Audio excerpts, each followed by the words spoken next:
Bible ధ్యానంలో ఇప్పుడు ప్రసంగి గ్రంథము 6వ అధ్యాయము చదువుకుందాము. సూర్యుని క్రింద దురవస్థ ఒకటి నాకు కనబడెను. అది మనుష్యులకు బహు విశేషముగా కలుగుచున్నది.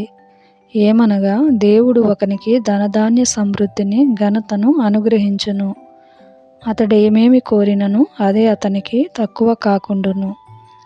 అయినను దానిని అనుభవించుటకు దేవుడు వానికి శక్తిని అనుగ్రహింపడు.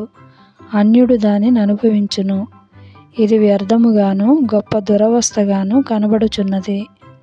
ఒకడు 100 మంది పిల్లలను కని దీర్ఘాయుష్మంతుడై చిరకాలము జీవించినను అతడు సుఖానుభవము నెరుగకయు తగిన రీతిని సమాధి చేయబడకయు నుండిన ఎడల వాని గతి కంటే పడిపోయిన పిండము యొక్క గతి మేలని నేను అనుకొనుచున్నాను. అది లేమిడితో వచ్చి చీకటిలోనికి పోవును. దాని పేరు చీకటి చేత కమ్మపడెను. అది సూర్యుని చూచినది కాదు, ఏ సంగతియు దానికి తెలియదు. అతని గతి కంటే దాని గతి నెమ్మది గలది. అట్టివాడు 2000 సంవత్సరములు బ్రతికియు మేలు కానకయున్న ఎడల వాని గతి అంతే.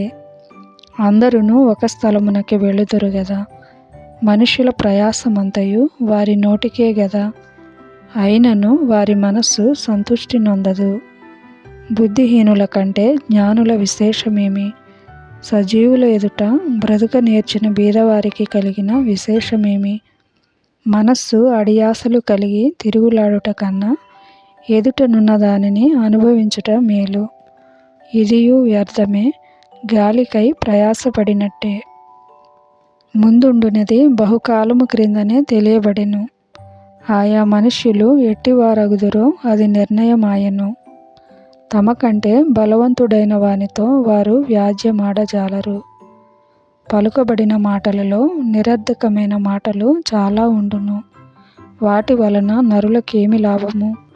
నీడవలె తమ దినములన్నీయు వ్యర్థముగా గడుపుకొను మనుష్యుల బ్రతుకునందు ఏది వారికి క్షేమకరమైనదో ఎవరికి తెలియను?